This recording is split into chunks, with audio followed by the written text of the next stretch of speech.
Welcome to the Unveiled Epiceco's channel. Today, we're diving deep into an unexplored historical mystery. Close your eyes now, let your breath grow slow and steady, and allow yourself to drift back through the layers of time to a place where the gleaming steel and glass of modern New York rise above secrets buried far beneath the streets. Secrets that whisper of ancient hands and forgotten promises, all tied forever to the story of what would one day be called Trump Tower in the heart of New York City. Imagine yourself standing on Fifth Avenue on a quiet evening when the crowds have thinned and the city lights shimmer like distant stars, the air cool and gentle against your skin, carrying just the faintest hint of the ocean from far beyond the harbor.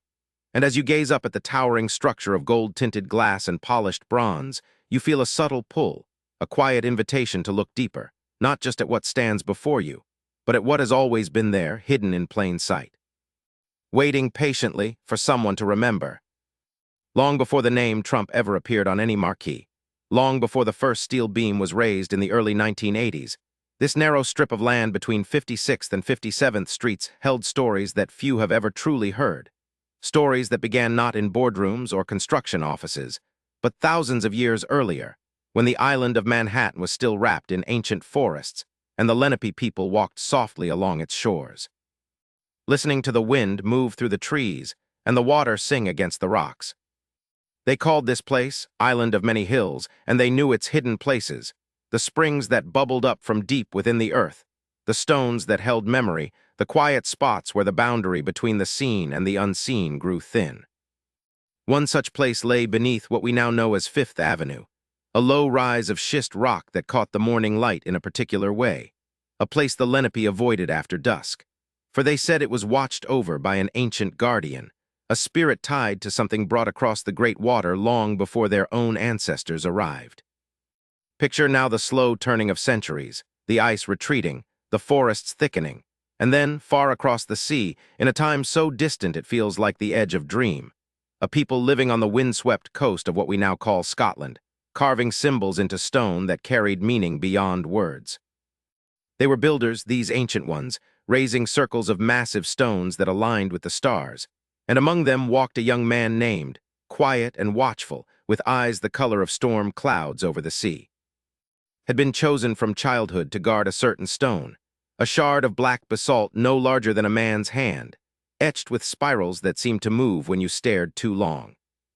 The elders said this stone was a key, not to any ordinary door, but to a place where the earth's deep memory could be touched, where truths too powerful for ordinary days were kept safe until the world was ready to hear them again. When raiders came from the north and the sacred circle was threatened, was given a task: take the stone far away, across the vast western sea to a new land that the old stories spoke of, a place of many islands and tall hills, and there bury it deep where the earth's heartbeat was strong, so that one day, when the time was right, it would call to someone worthy to find it. So sailed, carried by currents and winds that seemed guided by unseen hands, until at last he reached the shore of a great harbor, stepping onto land that felt alive beneath his feet. He walked inland, following dreams and signs, until he came to a rise of rock that sang to the stone in his pouch. There, beneath what would one day be the busiest avenue in a city yet unimagined, he dug deep into the schist, placed the black spiral stone in a small chamber lined with quartz crystals he had carried across the ocean, and sealed it with a prayer spoken in a language that would one day be forgotten by all but the wind. Then he walked north and was never seen again by those who remained on the distant shores of his birth. But the stone waited, patient as stone itself, holding its quiet power through the long centuries as forests gave way to fields, as Dutch ships appeared in the harbor, as the settlement of New Amsterdam grew into the city of New York, as mansions rose and fell along Fifth Avenue, as the roar of the 20th century began to echo through the canyons of steel and glass. Now let your breathing deepen, feel your body grow heavier against whatever surface holds you, and allow the years to slip by like pages turning softly in an old book. By the 1970s, the elegant Teller building stood on the site, its graceful limestone facade a reminder of a more genteel era of New York retail, and inside its walls shoppers moved beneath crystal chandeliers, unaware that far beneath their feet something ancient still rested, still waited. Then came a young developer named Trump, ambitious and bold, who saw not just an old department store but an opportunity to build something that would change the skyline forever. He purchased the site, negotiated with the city, secured the air rights from neighboring Tiffany & Co., and began the long process of demolition and construction that would birth Trump Tower. But as the wrecking balls swung and the old building came down in clouds of dust that drifted gently across Fifth Avenue on warm spring days, strange things began to happen, quiet things at first, easily dismissed in the rush and noise of construction. Workers spoke in low voices of finding odd stones deep in the excavation, stones that didn't match the local schist, stones etched with faint markings that no one could quite make out in the dim light of the pit. A night watchman claimed to see faint lights moving far below the surface long after everyone had gone home, soft blue glows that rose and fell like slow breathing. And Trump himself, walking the site one twilight evening when the city was quiet and the sky above the avenue turned the color of deep water, paused near the deepest part of the foundation and felt, just for a moment, an inexplicable pull, as though something down there recognized him, or perhaps waited for him to recognize it. He shook it off, of course. There were deadlines to meet, unions to negotiate with, designs to approve. But the feeling lingered, a quiet thread woven into the larger tapestry of ambition that drove the project forward. As the tower rose, floor by floor, its bronze-tinted glass catching the sun in ways that made the building seem almost alive, more stories emerged among those who worked the longest hours. A welder spoke of hearing faint music on the wind when he worked alone on the upper floors at night, music that sounded like distant pipes or the soft hum of voices speaking in a language older than any he knew. An architect sketching details in the half-finished atrium one rainy afternoon found herself drawing spirals without meaning to, spirals that curved inward exactly like those carved into a certain black stone she had never seen. And deep in the sub-basements, where mechanical systems would one day hum quietly to keep the building comfortable through every season, a maintenance foreman discovered a small chamber that wasn't on any plans, a natural pocket in the bedrock lined with glittering quartz that caught the beam of his flashlight and threw it back in soft rainbows. In the center lay a single black stone, no larger than a man's hand, warm to the touch even in the cool depths. Word of the discovery traveled upward through the construction crews like a gentle ripple across still water, but before it could reach the newspapers or the history books, the stone vanished.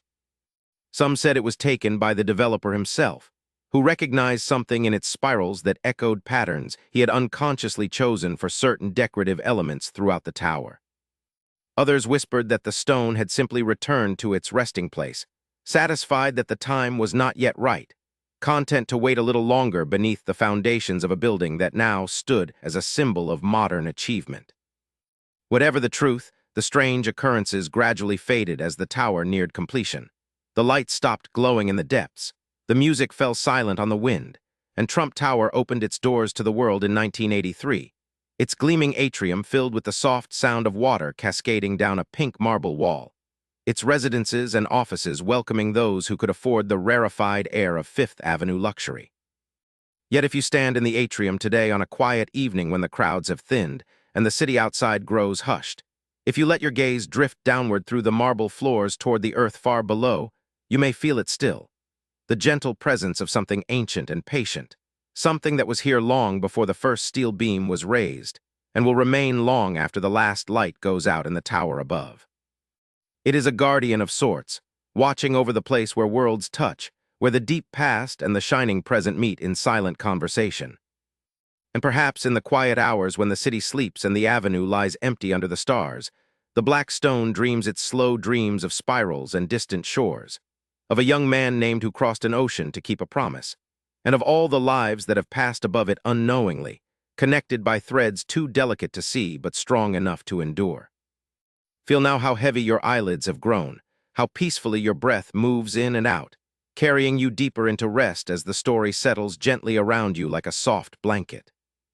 The mystery of what lies beneath Trump Tower may never be fully told in newspapers or history books, but it lives on in the quiet spaces between moments, in the way light sometimes catches the glass just so, in the unexplained warmth certain visitors feel when they stand in the atrium and let their thoughts drift.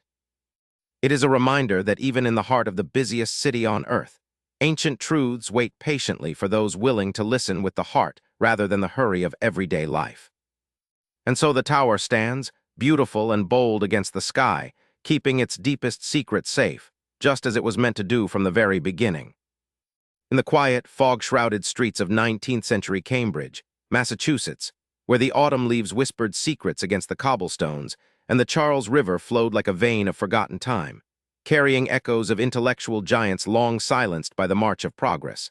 there emerged a figure whose mind was a labyrinth of brilliance and enigma, Charles Sanders, born on September 10, 1839. Into a family where the air itself seemed infused with the scent of chalk dust and star charts, his father Benjamin a renowned mathematician and astronomer shaping young Charles's world with equations that danced like fireflies in the summer dusk, and his mother Sarah Hunt Mills, descendant of scholarly lineages that stretched back to the Puritan founders, instilling in him a reverence for knowledge that felt as ancient as the oaks lining the yard. Yet beneath this cradle of academia lurked hidden currents, whispers of ancestral ties to alchemists and early Freemasons who had smuggled esoteric texts from Europe, texts that spoke of signs and symbols predating even the pyramids, and it was in this nurturing yet mysteriously veiled environment that Charles's prodigious intellect first stirred, like a seed cracking open in fertile soil, absorbing the world's complexities with an insatiable hunger that would one day unravel truths buried for. As the young boy roamed the expansive grounds of the family home, a grand Georgian structure with creaking wooden floors that seemed to hold the weight of generations, he would often sneak into his father's study at twilight, when the golden light filtered through leaded glass windows, casting elongated shadows that resembled the runes of some forgotten script. And there, amid piles of astronomical charts mapping the heavens with precise arcs and ellipses, Charles would pore over volumes that his father had collected from distant voyages, including a peculiar tome bound in weathered leather, its pages yellowed and inscribed with diagrams of interlocking circles and triangles, symbols that hinted at the hermetic traditions of Renaissance scholars like John Dee, who communed with angels through crystal scryings. And though Benjamin dismissed such esoterica as mere curiosities, young Charles felt a pull, a mysterious resonance. As if these signs were calling to him across the ages, foretelling his destiny to forge a bridge between the empirical and the arcane, a path that would wind through the dense forests of philosophy and emerge in the clearings of scientific rigor, all while concealing layers of ancient mystery that only the keenest observers could detect. By the tender age of 7, Charles had already begun experimenting with chemistry in a makeshift laboratory in the attic, mixing powders and liquids in glass vials that bubbled and hissed like the potions of medieval alchemists seeking the philosopher's stone. And one fateful afternoon, as rain pattered softly against the slate roof, he accidentally discovered a reaction that produced a vivid blue flame, not unlike the ethereal fires described in ancient Greek texts where flames were interpreted as omens from the gods, and this serendipitous event sparked in him a lifelong fascination with the interplay of chance and necessity, a theme that would later infuse his philosophical writings with a subtle undercurrent of mysticism, as if the universe itself were a grand sign system, winking at those who knew how to read its subtle cues. Yet his childhood was not without its shadows, for the family harbored secrets of their own. Rumors of a distant relative who had vanished during the Salem witch trials, accused of divining futures through symbolic charms, a tale whispered by servants in the kitchen's warm glow. And Charles, overhearing these stories while hidden behind heavy velvet curtains, began to weave them into his imagination, blending fact with folklore in a way that foreshadowed his semiotic theories, where every sign carried multiple layers of meaning, waiting to be peeled back like the skins of an onion from some enchanted garden. As he grew, entering the rigorous halls of at 16, the weight of expectation settled upon his slender shoulders like a cloak woven from the threads of his forebears' achievements. And there, amid the echoing lectures on natural philosophy and the spirited debates in smoke-filled dormitories, Charles's mind expanded like the universe his father charted, but he chafed against the dogmatic abstractions of the curriculum, much as the ancient skeptics of Pyrrho had questioned the certainties of their time. Preferring instead to ground his inquiries in the tangible, the experiential, a stance that led him to clandestine explorations of Boston's hidden underbelly, where in dimly lit taverns frequented by sailors and scholars alike, he encountered tales of lost civilizations, such as the mythical Mu, whose inhabitants supposedly communicated through a universal language of symbols etched in stone, and one evening under the flicker of gas lamps. A grizzled antiquarian slipped him a fragment of what he claimed was a Phoenician tablet, its surface carved with ideograms that mirrored the logical notations Charles was beginning to sketch in his notebooks. A coincidence? Or was it a sign? That sent a chill down his spine, compelling him to delve deeper into the origins of human thought, tracing threads back to the cuneiform of, where signs first bridged the gap between mind and matter. And as he graduated in 1859, his diploma in hand but his spirit unbound, he pursued graduate studies in chemistry, where the laboratory became his sanctuary, a place where hypotheses were tested not in the ether of speculation, but in the fire of experiment, revealing errors as invaluable guides, much like the ancient navigators who read the stars' misalignments to correct their courses across uncharted seas. It was during these years that a profound personal mystery unfolded, as Charles experienced vivid dreams of wandering through labyrinthine libraries filled with glowing manuscripts, each page alive with shifting signs that rearranged themselves into prophecies of his future discoveries, dreams that echoed the visionary trances of the oracle at Delphi, where priestesses interpreted ambiguous signs from the gods, and upon waking, he would jot down fragments in a secret journal, piecing together a private mythology that intertwined his life with the forgotten lore of antiquity, a hidden narrative that fueled his relentless drive, even as he balanced his academic pursuits with the demands of a world on the brink of civil war. The distant thunder of cannons in 1861 serving as a stark reminder that ideas, like signs, could ignite revolutions or sow destruction, depending on their interpretation. Securing a position at the U.S. Coast and Geodetic Survey through his father's connections, Charles embarked on journeys that took him far from the insulated world of Cambridge, traversing misty coastlines where the sea met land in a perpetual dialogue of erosion and renewal. And here, armed with precision instruments that measured the subtle curvatures of the earth, he confronted the inherent uncertainties of observation, each data point a sign fraught with potential error, teaching him that truth was not a fixed star but a constellation shifting with perspective, a lesson that resonated with the ancient Chinese I Ching, where hexagrams as signs divined the flow of change through patterns of broken and unbroken lines. And during one such expedition along the rugged shores of Maine, amid crashing waves that sprayed salt like tears from Neptune himself, Charles stumbled upon a concealed cave, its entrance hidden by tangled vines, and inside, illuminated by his lantern's unsteady light, he found petroglyphs carved by indigenous peoples centuries ago, symbols of spirals and crosses that seemed to prefigure his own triadic model of signs. A discovery he documented meticulously, but shared with no one, fearing it would be dismissed as fanciful. Yet it deepened his conviction that semiotics was not his invention, but a rediscovery of a primordial human faculty, buried beneath layers of history like the artifacts of Troy awaiting Spade. And as he refined his gravimetric techniques, correcting for atmospheric distortions and tidal pulls, he began to formulate his philosophy of pragmatism, viewing ideas as tools to be judged by their utility, their ability to navigate the practical waters of life, much as the Polynesian wayfinders read ocean swells and bird flights as signs to guide their canoes across vast Pacific expanses. Returning to Cambridge in the late 1860s, Charles immersed himself in logical studies, extending the work of George into new territories of relations and quantifiers, his mind a forge hammering out symbols that would underpin the digital age. Yet with this was a personal quest, as he married Fay in 1863, a union that began with promise but soon unraveled like a poorly knotted rope, her social ambitions clashing with his introspective nature, and amid the growing tensions, Charles sought solace in the Metaphysical Club, that shadowy assembly of thinkers where ideas flowed like wine at a symposium. And there, in 1872, he presented his nascent pragmatism, declaring that the clarity of a concept lay in its conceivable practical effects, a doctrine that echoed the empirical maxims of Epicurus, but infused with a modern American pragmatism, yet to his peers drew inspiration from that secret Phoenician tablet,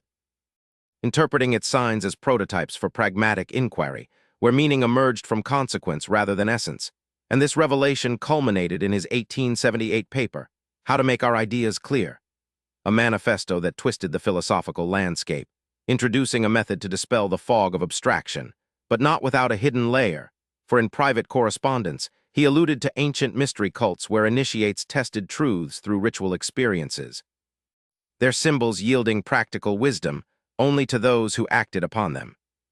As his career progressed, contributions to logic proliferated, his existential graphs visualizing thought processes like maps of uncharted realms, and his abduction, a form of inference bridging induction and deduction, mirrored the detective work of shamans interpreting omens in animal tracks or cloud formations. Yet professional setbacks loomed. His lectureship at Johns from 1879 bringing acclaim, but ending in 1884 amid scandals. Whispers of his unconventional lifestyle and the enigmatic, whom he met in Europe during a survey mission, her origins shrouded in mystery, perhaps a noble exile or a guardian of occult knowledge. Their 1883 marriage sparking outrage and his dismissal, plunging him into financial abyss, where he scraped by on odd jobs and the charity of friends. His genius eclipsed by misfortune, much like the alchemists of old who toiled in obscurity, transmuting base metals in pursuit of gold. And in his Milford retreat, named after a mythical city of signs, delved into semiotics, classifying signs into icons resembling their objects, indices connected causally, and symbols by convention.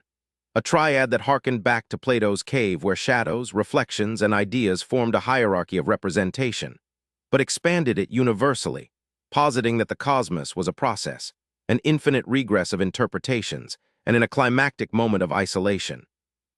During a blizzard in 1898 that blanketed the countryside in white silence, he experienced a vision, deciphering the medieval manuscript from his trunk as a key to Hermetic semiotics, revealing connections to Egyptian hieroglyphs and Mayan glyphs, signs that encoded cosmic laws. This epiphany building tension as he raced to commit his thoughts to paper, fearing time's theft, his health waning with rheumatism and cancer, yet his output surged. Over 100,000 pages of manuscripts exploring continuity and the role of chance in evolution, Tychism, as if the universe's randomness was itself a sign of creative freedom, influencing his descendants and quantum pioneers, until his final days in 1914, surrounded by stacks of unread works, he whispered two of the eternal chain of signs linking past to future, his death on April 19 marking not an end, but a dissolution into the great web.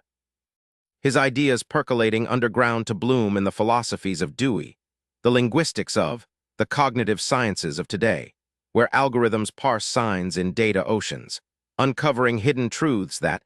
enigmatic bridge builder between ancient mystery and modern method, first illuminated in the soft glow of his enduring legacy.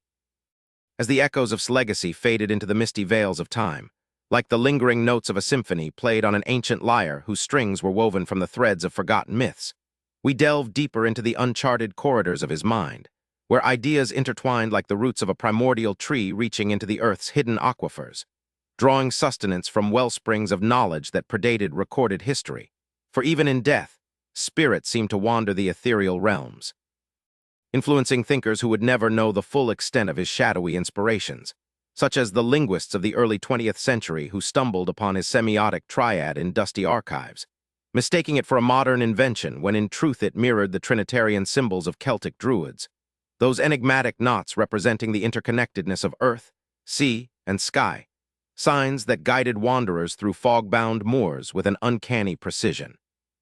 And as we retrace the footsteps of his life, let us linger on those overlooked moments in his youth, when at age 10, Charles constructed a rudimentary telescope from scavenged lenses and brass fittings in the family's carriage house, peering into the night sky not just to chart stars, but to decipher their patterns as omens, much like the Chaldean astrologers of Babylon who inscribed zodiacal signs on clay ziggurat walls, predicting the fates of kings through celestial dialogues.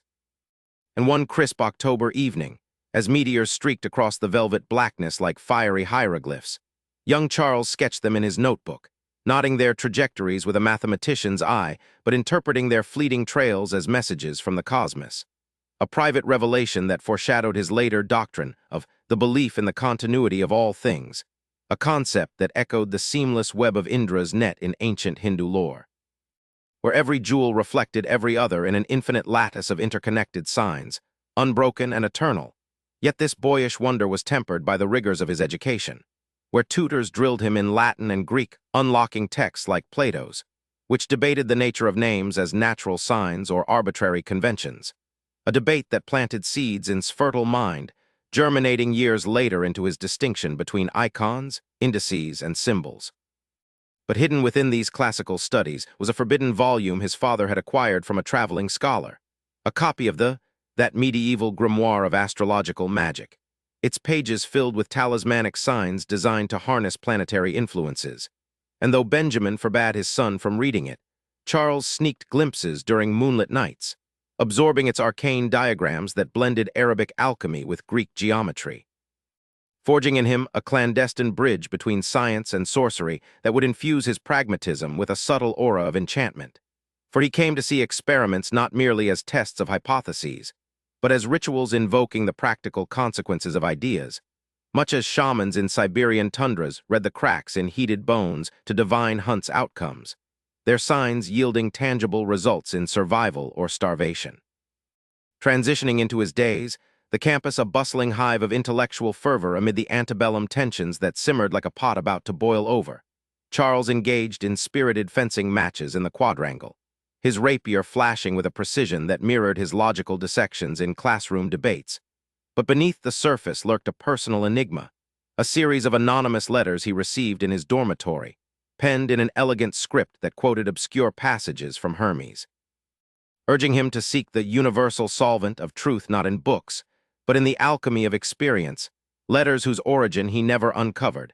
though he suspected a secretive society of scholars operating in the shadows of the university, perhaps descendants of the Rosicrucians who had influenced figures like Francis Bacon, and this mystery propelled him deeper into empirical studies, where in the chemistry lab he replicated experiments from Robert, questioning the transmutation of elements while unwittingly echoing the alchemical quests for the primal substance from which all signs and meanings arose. And as the Civil War erupted, casting long shadows over the nation, his work at the Coast Survey took on a patriotic urgency, mapping harbors and coastlines that could mean the difference between Union victory and defeat. Yet in the quiet interludes between surveys, aboard creaking ships rocked by Atlantic swells, he pondered the semiotics of maps themselves, those intricate signs representing vast terrains, much like the ancient cartographers of Ptolemy who encoded the known world in projections that distorted yet revealed. And during a perilous voyage off the Carolina coast, amid a sudden squall that lashed the deck with rain like arrows from some wrathful deity, Charles discovered a waterlogged chest washed ashore from a wrecked vessel, containing nautical charts annotated with cryptic symbols that resembled Masonic emblems, perhaps left by pirate navigators who used stellar signs to bury treasures. A find that he incorporated into his private semiotic lexicon, seeing maps not as static representations, but as dynamic indices pointing to hidden realities, building tension in his intellectual journey as he balanced the demands of duty with the allure of discovery. His mind a tempest of ideas churning like the sea around him. In the post-war Reconstruction, as America stitched its wounds with railroads and telegraphs, symbols of progress that connected distant points like neurons in a vast brain, turned his gaze inward, refining his logic in papers that introduced the logic of relatives, expanding Morgan's work into realms where relations between signs revealed deeper truths, akin to the Kabbalistic tree of life where interconnected in divine emanations, and his marriage to, fraught with unspoken dissonances, unraveled in 1875, leaving him adrift like a sign without end, until appeared like an apparition from a romantic novel, her eyes holding the depth of Mediterranean mysteries, whispering tales of her travels through Europe where she had encountered occult circles in Paris and Vienna, groups that studied signs as keys to the subconscious, prefiguring work. And their union, though scandalous, became a crucible for creativity, as they hosted secretive gatherings where guests debated under candlelight, unraveling philosophical knots while performed subtle card readings, her tarot symbols aligning eerily with triadic categories, the icon in the image, the index in the pointing finger of fate, the symbol in the arcane archetypes. And in one such evening, amid the hoot of owls in the surrounding woods, a guest produced a relic from Egypt, a scarab amulet inscribed with hieroglyphs that translated using key, revealing invocations to Thoth,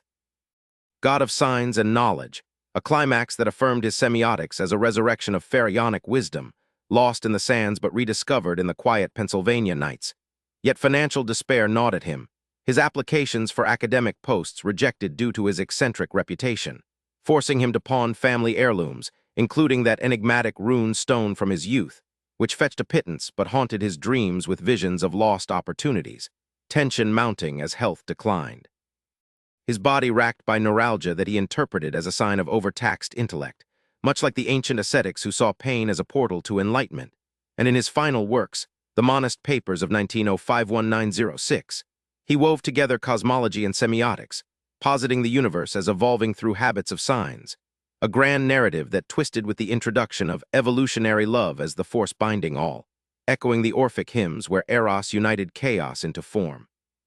Until his passing in 1914, not as an end but a transformation, his ideas dispersing like seeds on the wind, germinating in fields afar, from the structuralism of Levi Strauss to the cybernetics of Wiener, where signs governed machines as they once did myths, a satisfying resolution to a life of profound mystery, where forgotten truths from ancient times illuminated the path forward in an endless spiral. Delving even further into the veiled tapestry of Charles Sanders' existence, where the threads of genius intertwined with the shadows of affliction and enigma, we uncover the silent torment that plagued him from his late teens, a condition known as neuralgia, a lightning bolt of pain that struck without warning, isolating him in a cocoon of suffering that mirrored the ancient ascetics' self-imposed trials in desert hermitages, where agony was seen as a sign from the divine. Purifying the soul for higher revelations, and this relentless neural fire forged character into one of cold detachment and sudden tempests of temper, much like the stormy oracles of Norse seers who interpreted thunder as messages from Thor. Yet it propelled his mind to seek solace in the ordered realms of logic and signs, transforming personal anguish into philosophical gold, an alchemical process hidden from the world but evident in the introspective depth of his writings, where every concept bore the subtle scar of endured hardship. And as we peer into the fractured mirror of his marital life, the dissolution with Faye in 1875 emerges not merely as a domestic rift, but as a scandalous saga shrouded in whispers, for even before the ink dried on their 1883 divorce papers, had entwined his fate with the mysterious, her surname a puzzle, perhaps, or her French-inflected voice hinting at origins lost in the mists of Europe. With rumors swirling of Spanish gypsy heritage or even ties to occult lineages that traced back to the wandering alchemists of the Renaissance, guardians of hermetic secrets encoded in symbolic cards and astrological charts, a union that ignited outrage in academic circles, culminating in his abrupt dismissal from Johns in 1884, a professional execution orchestrated by rivals like, whose resentment burned like the hidden flames of medieval inquisitions against heretical thinkers, and this exile thrust into a wilderness of poverty, where in 1887 he acquired a swath of rural land in Milford, Pennsylvania, fashioning a farmhouse into, a name evoking the mythical Trojan city of ancient lore, a bastion against the encroaching chaos, yet within its walls, debts mounted like unyielding siege engines, forcing reliance on the charity of friends such as William James, who not only dedicated his will to believe, but benefactors to provide bread and fuel through the harsh winters, a quiet network of support that echoed the clandestine societies of Pythagoreans, sharing knowledge and sustenance in the face of societal scorn. And amid this privation, adopted Santiago as a middle name, a subtle homage perhaps to James or to the pilgrim saint whose paths symbolized journeys of discovery through trials, weaving a personal mythology that blended gratitude with the ancient art of nomming as a sign of alliance. Childless, their home became a sanctuary for ideas rather than progeny, a repository where amassed over 100,000 pages of manuscripts, a labyrinthine archive of unpublished treasures that rivaled the lost libraries of Alexandria, containing drafts for an unfinished magnum opus on his life's philosophy, funding by the Carnegie Institution due to the machinations of envious peers, much like the suppressed scrolls of Gnostic sages hidden in desert jars to evade Roman censors. And in these reams of paper, he explored the doctrine of continuity as the master key to reality, a concept that resonated with the seamless flow of rivers, where all things merge in perpetual change, and Tychism, the affirmation of absolute chance as a creative force, akin to the chaotic dice rolls of primordial gods in Babylonian creation myths, birthing order from randomness, alongside the evolutionary power of love binding the cosmos. Echoing the Orphic hymns where Eros wove the fabric of existence from void, yet these ideas were infused with an objective idealism, declaring matter as effete mind,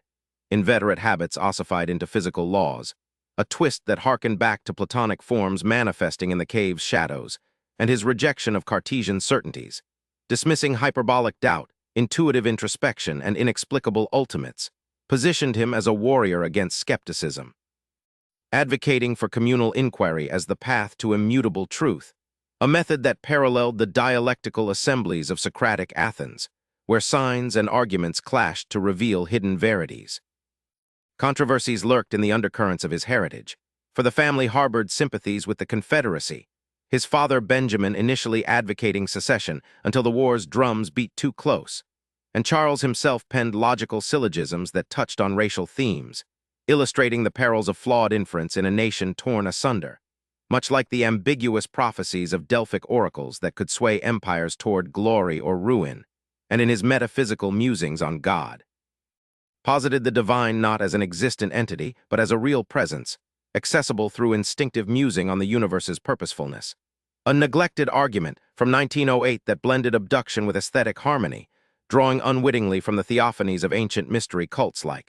where initiates glimpse the eternal through symbolic rites, and his anticipations of modern wonders, logic gates in 1886 foreshadowing digital computers. Set theory elements predating Cantor, remained obscured in his lifetime, buried treasures awaiting excavation by later scholars like Whitehead, who recognized echoes of process philosophy in continua, vast topological realms exceeding infinities, revised in his final years to encompass diverse kinds of continuity, a revelation that built to a climactic synthesis in his monist papers, where evolution unfolded through, and Lamarckian tendencies guiding matter toward mind. Until his death in 1914 dissolved the mortal coil, dispersing his essence into the ether, where unpublished fragments continue to whisper forgotten truths, influencing structuralists, cyberneticians, and cognitive explorers in an unending spiral of discovery, bridging ancient enigmas to future horizons. As we venture even deeper into the shrouded annals of Charles Sanders' Odyssey, where the boundaries between documented history and the whispers of suppressed lore blur like ink bleeding on ancient parchment, we uncover the lesser-trodden paths of his intellect, paths that reveal him not merely as a philosopher, but as a reluctant oracle bridging the chasms of time, for amid the prolific outpouring of his mind, over 800 articles spanning 12,000 published pages. A torrent that dwarfed the outputs of his contemporaries and echoed the exhaustive codices of Alexandrian scholars who cataloged the world's knowledge before flames consumed it, lay hidden controversies that simmered beneath the surface of his scholarly facade. Controversies rooted in a personal life as tumultuous as the Atlantic storms he once charted during his coast survey expeditions, where waves crashed like the clashing ideologies of a divided nation. And it was in these private tempests that his character was forged, his early years a tapestry of privilege and unchecked indulgence, his father Benjamin refraining from discipline lest it stifle the flames of genius, much like the lenient guardians of young prodigies in ancient Athens, where Plato's mentors allowed free rein to inquisitive minds that would later reshape reality. Yet this leniency sowed seeds of eccentricity, manifesting in unconventional views on religion and theology. Views that skirted the edges of heresy, positing God not as a distant creator, but as a pervasive reality glimpsed through the harmonious signs of the universe. A neglected argument he articulated in 1908, drawing unwittingly from the theophanies of Gnostic texts hidden in Nag caves, where divine emanations were interpreted as semiotic flows connecting the material to the ethereal, and this spiritual undercurrent intertwined with his semiotic philosophy,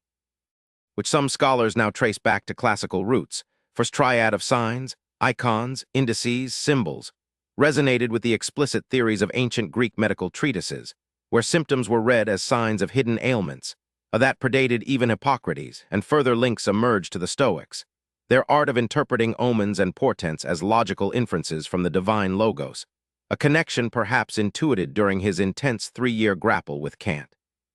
Initially repelled by the German idealists' rigid categories as if they were chains forged in the forges of Vulcan, yet emerging transformed, rejecting vicious intellectualism,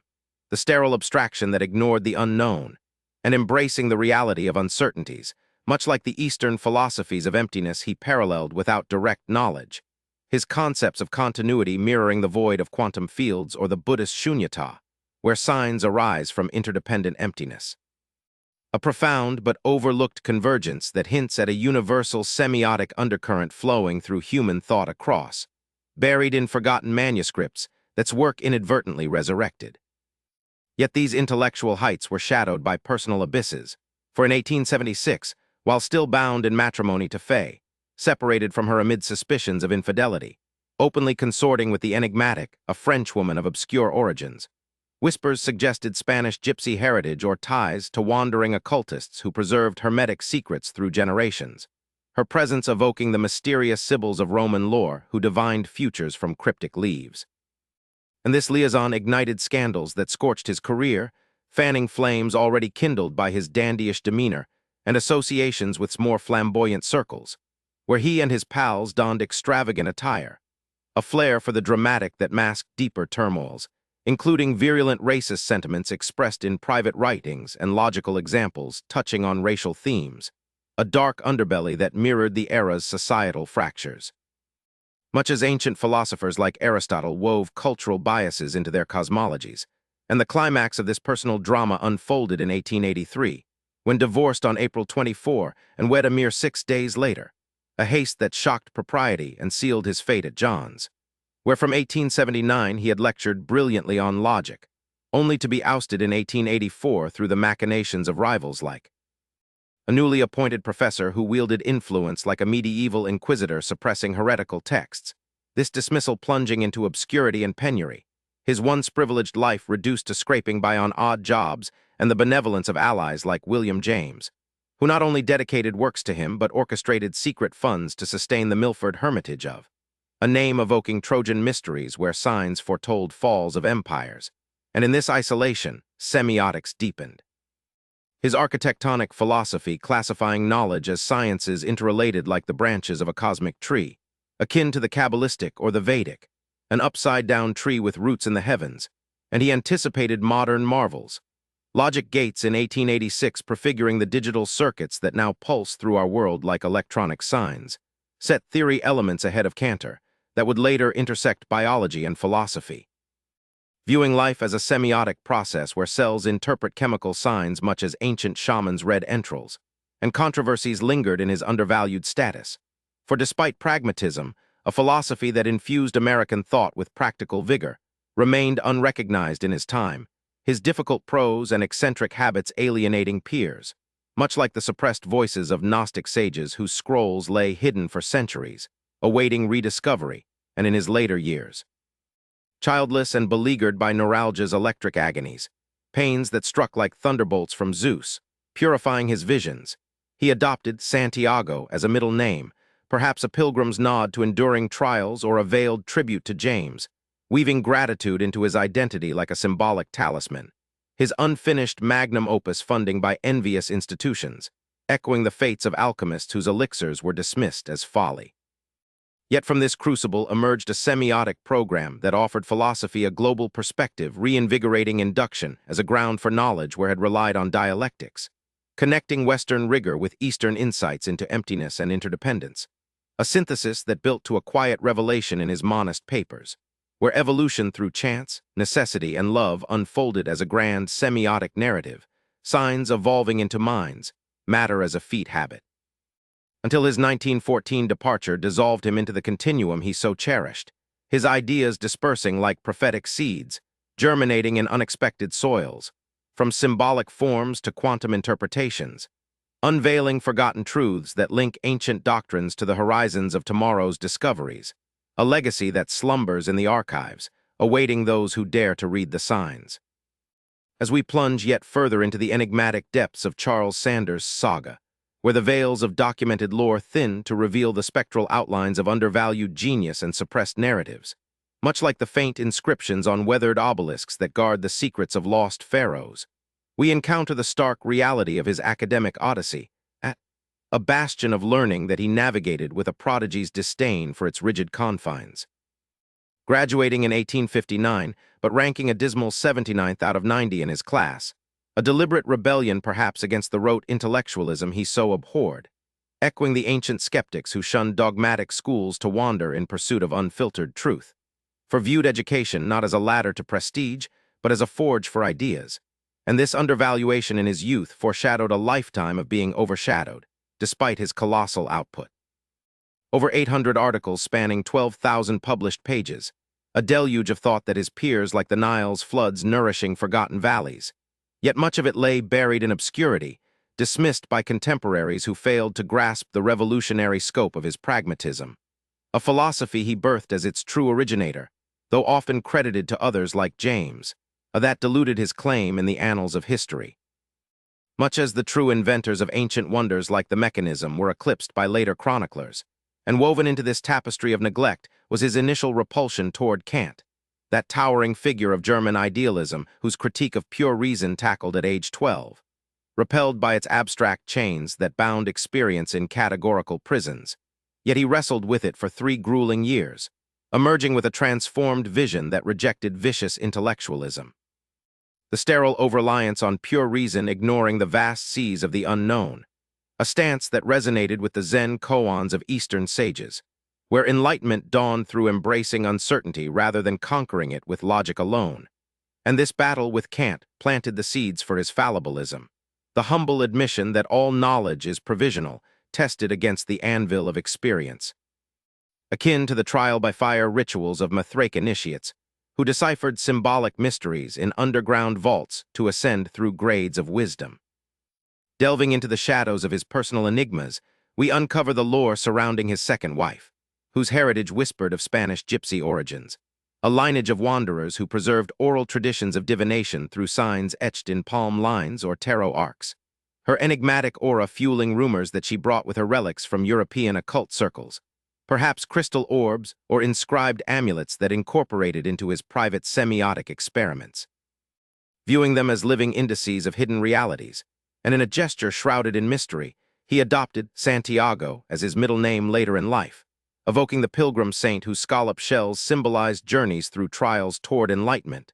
or perhaps a coded tribute to his benefactor William James, blending personal allegiance with the ancient art of nomming as a symbolic act, much like the Hermetic adepts who assumed esoteric monikers to align with cosmic forces. And this adoption marked a turning point in his isolation where amid the rustling Pennsylvania woods that concealed Native American petroglyphs from prying eyes, grappled with the reality of the unknown, positing that there are things we know we don't know, and vast realms we don't even suspect. A triadic humility that mirrored his sign categories and echoed the Socratic wisdom of acknowledging ignorance as the gateway to true inquiry. Yet controversies simmered in his undervalued status among American philosophers, for despite his foundational contributions that endure in modern logic and semiotics, he was less appreciated in his day than figures like Dewey, or his difficult prose and eccentric habits alienating the academy, much as the alchemical texts of Paracelsus were scorned by contemporaries for their cryptic density, hiding profound insights behind veils of symbolism and in private writings. Touched on racial themes in logical examples, reflecting the era's biases like shadows cast by a flickering lantern on cave walls, distortions that later scholars would scrutinize as signs of a flawed humanity amid brilliant intellect, building tension in his legacy as a thinker who anticipated the digital age with logic gates sketched in 1886, precursors to the binary pulses of computers that now interpret global signs in vast networks, yet he remained a prodigy unrecognized. His experience unrewarding, a mere stepping stone to greater solitary pursuits where he fields like, viewing life as a cascade of interpreting signs from cellular whispers to ecological symphonies, prefiguring the interdisciplinary blooms of the 20th century. And as financial straits tightened like the coils of a mythical serpent guarding forbidden knowledge, his output surged in defiance, his monist essays weaving cosmology with chance and love. A narrative that twisted toward resolution in his final breaths, where the pain of neuralgia transmuted into visions of continuous universes, his death in 1914 not a cessation but a dissolution into the continuum, his ideas percolating through time like underground rivers surfacing in distant springs, influencing quantum interpreters and cognitive architects who unknowingly drink from his well. Unveiling layers of forgotten truths that bind the arcane past to the unfolding mysteries of tomorrow, in an eternal dance of discovery and reinterpretation. As we spiral ever deeper into the veiled chronicles of Charles Sanders' existence, where the mists of overlooked genius part to reveal the jagged contours of a mind that eclipsed its era, yet languished in shadows cast by envy and misfortune. Much like the cryptic codices of Hermetic sages concealed in monastic vaults to evade the inquisitive flames of orthodoxy, we unearth the profound isolation that defined his later years in the secluded hamlet of Milford, Pennsylvania. a remote sanctuary far removed from the bustling intellectual salons of Boston and Baltimore, where he toiled in solitary eccentricity. His days a rhythmic cadence of scribbling feverish insights by lamplight, while the whispering winds through the surrounding forests carried echoes of Native American legends inscribed in bark and stone, signs of interconnected fates that mirrored his own doctrine of the belief that all things weave into a seamless continuum. Rejecting the vanity of isolated selfhood as a mere illusion, a notion he expounded in his 1893 musings on immortality, where the soul dissolves into the cosmic web like a drop merging with the ocean, drawing unwittingly from ancient Buddhist sutras on the no-self that binds all an interdependent arising, and this hermitage that became both refuge and prison, for despite descending from a lineage of prominence, his father Benjamin, hailed as preeminent mathematician of his generation and once president of the American Association for the Advancement of Science, his uncle a senator, his kin woven into the fabric of American enterprise, found himself despised by gatekeepers of academia, as President Charles and John's, Daniel barring his path with whispers of immorality, false accusations that masked the jealous machinations of rivals like a celestial navigator whose envy burned like a comet's tail. Consigning to penury and obscurity, a tragic fall that echoed the exiles of Renaissance polymaths like, persecuted for visions too vast for their time. Yet in this enforced solitude, his polymathic prowess flourished unchecked, his intellect a kaleidoscope encompassing mathematics, astronomy, chemistry, geodesy, surveying, cartography, metrology, spectroscopy, engineering, invention, psychology, philology, lexicography, the history of science, mathematical economics. And even a stint as a medical student, not to mention his forays as a book reviewer, dramatist, actor, and short story scribe. A versatility that harkened back to the universal men of the Enlightenment like, whom was to rival by the German logician Ernst, declaring his fame would shine eternally, a prediction buried like a prophetic scroll in the sands of neglect. Mid these multifarious pursuits lay inventions shrouded in enigma, such as the quincuncial projection of the sphere,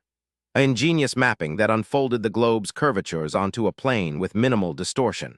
one of the most accurate transformations from 3 dimensions to 2, evoking the alchemical diagrams that sought to square the circle in pursuit of hidden harmonies, or his pioneering conception of an electric switching circuit computer, a theoretical blueprint sketched decades before the digital dawn, where logic gates pulsed like the binary omens of ancient I Ching hexagrams, foretelling computations that would one day decipher the universe's codes, and he founded the economy of research, a methodical calculus for allocating scientific inquiry with maximal efficiency, much as ancient Egyptian scribes optimized the Nile's floods through symbolic ledgers. While his metrological feats included being the first to employ a wavelength of light as a unit of measure, standardizing this length through transatlantic experiments that spanned Europe and North America, his apparatus a bridge across oceans like the mythical rainbow arcs of Norse, connecting realms through precise signs, and he crafted the most accurate gravimetric pendulum of his age, swinging with the subtlety of a dowsing rod divining subterranean truths,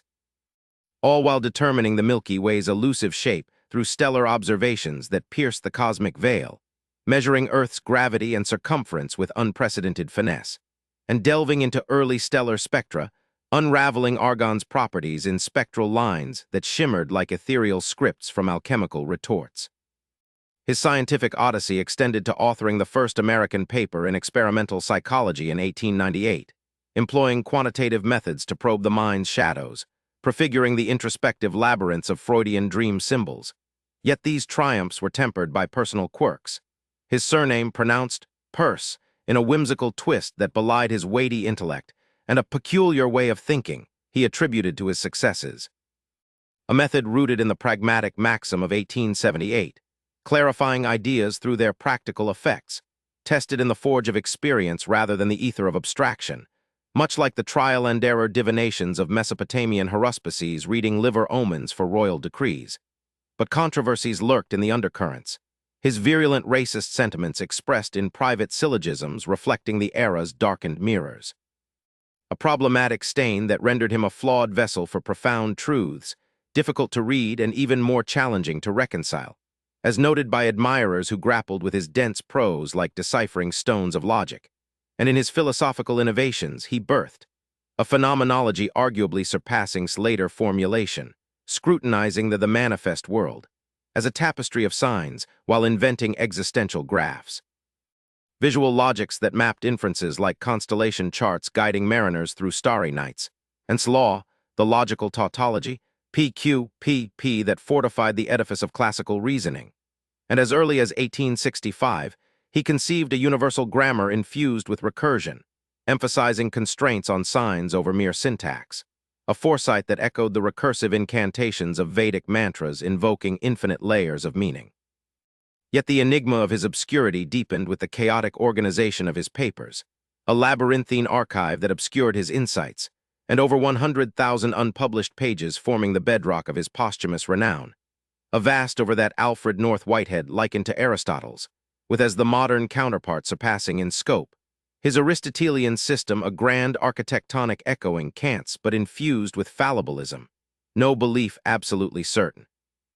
Yet truth attainable through the endless of a communal mind, a vision that countered denial of cosmic dice with Tychism, affirming chance as the universe's creative spark, building to a symphonic resolution in his twilight reflections, where the interconnected wove all into a loving evolution guided by affection's gentle pull,